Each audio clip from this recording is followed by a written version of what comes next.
This is your spoiler warning. Hey, it's Pharaoh, and in today's video I want to talk about one of my favorite characters, if not my favorite character in Shadow House. John Sama, Sean Shadow, or just John. John is a very interesting character in the Shadow House universe, but if you don't know who he is, I'll give you a brief overview of his introduction. We're first introduced to John the day before the debut. And I love John's character, especially how he is with Sean, because he respects him and treats him like he's more than just a pawn.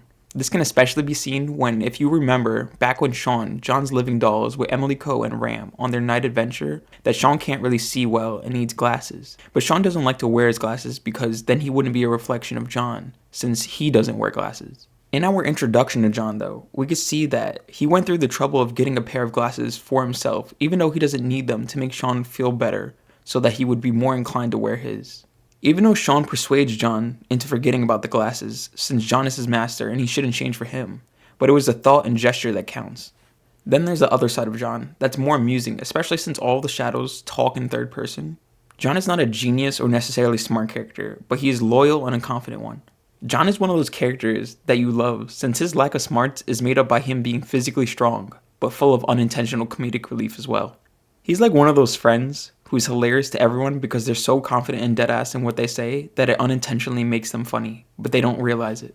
One of my favorite moments with John is during the debut when he's trapped in a box, but he builds up enough soot to break the box. So after he does that, he goes on a walk like nothing just happened and finds Kate. And his conversation with Kate is the part I find hilarious, because he's so infatuated with Kate that he wants her to be his wife. But Kate isn't a weak woman and makes the point that no, you're not. John keeps talking about how he will be the king of the Shadow House, so she won't be disappointed with him. And Kate is thinking to herself, is he just an idiot that he doesn't understand? But John is still stuck on his idea of Kate being his wife and is oblivious to the situation. He doesn't understand how to read the room, and it's just funny to read.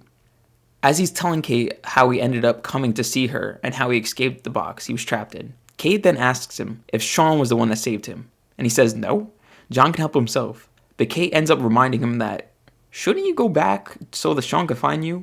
And it's at this moment that John's basically like, oh yeah, I was told not to move. So he just goes back on his way to the box. His nonchalant and obvious obliviousness makes him so likable and comedic, especially if you're reading it yourself. If you've seen or read Fire Force and like Arthur's character, then you'll like John because they're the same character archetype. Really strong but not the brightest bulb in the chandelier.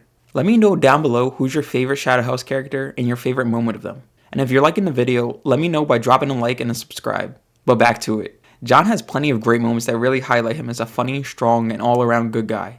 There's another funny moment in the debut when John and Sean come to a revolving door where Sean figures out how it works, but John is just babbling off about Kate, and Sean is just confused as how that pertains to them. And you can see it on his face, but it's funny since John is so deadass. Then Ricky shows up and is on the other side of the door and tries to trick Sean into letting him pass, but he doesn't buy it. But as they argue, John is in the back like, it's probably unfair that I'm here, so I'm just going to pretend like I'm not here. That would be easy for them, but John is in the background giving points on the wall to whoever is making a valid point in the argument. And this is so funny to see happen, since he was like, yeah, pretend like I'm not here. But you could tell that he still wants to low-key be a part of it, but he tries his best not to, in his unintentional comedic way while they're having a serious discussion. This is definitely one of my favorite moments, and I can't wait to see it animated in anime because of how dire it is and John is just making jokes. I really hope that they do it justice. John, like all shadows, has soot powers, and his particular power is classified as a physical power. This means for him that his power doesn't have much range compared to somebody with a mental level 1. For the trade-off of having shorter range, John's power is incredibly powerful. He can hurl a powerful amount of soot in any desired shape, but if he overdoes it by putting too much behind it, he could be left dazed or very tired. The good thing though is that it doesn't really take much to replenish his energy.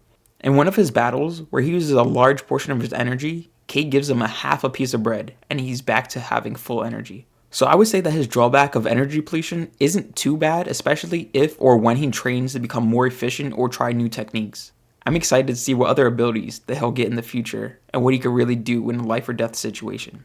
In the manga, so far as of writing this, we haven't really seen an awakening of soot powers to a high level, but I don't doubt that there probably is, but we just haven't really seen it yet. There's one more really important moment with John that shows his loyalty and GOAT status. This happens when Kate finds out about the house and their plans, and she wants John to be on her side. So she gives him a note that only he could understand because she plays on his weaknesses and gets him angry, which changes the letter black because of his soot. And the letter is essentially letting him know that the Shadow House is bad and they have Sean and the other living dolls under mind control. And at first, he doesn't necessarily want to believe it, so he tests Sean by asking him why he has his glasses on, which is already out of character for Sean because he hates wearing them. He then tells Sean, if you want to wear your glasses, you should just tell me so that we can coordinate, which makes Sean take them off.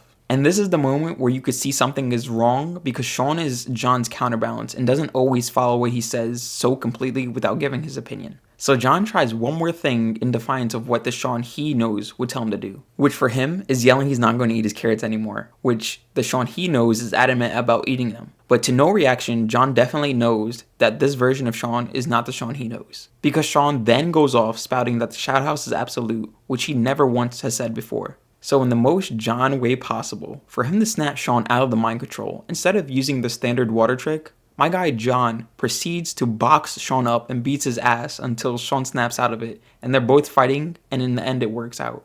If this moment wasn't enough to show you that John is the GOAT and cares for his friends, I don't know what will. He's my favorite, and I don't know if anyone will take his spot, so let me know who your favorite character is and why. With that though, if you made it this far in the video, drop a like and subscribe for more content. If you have any questions, manga or anime recommendations, let me know in the comment section.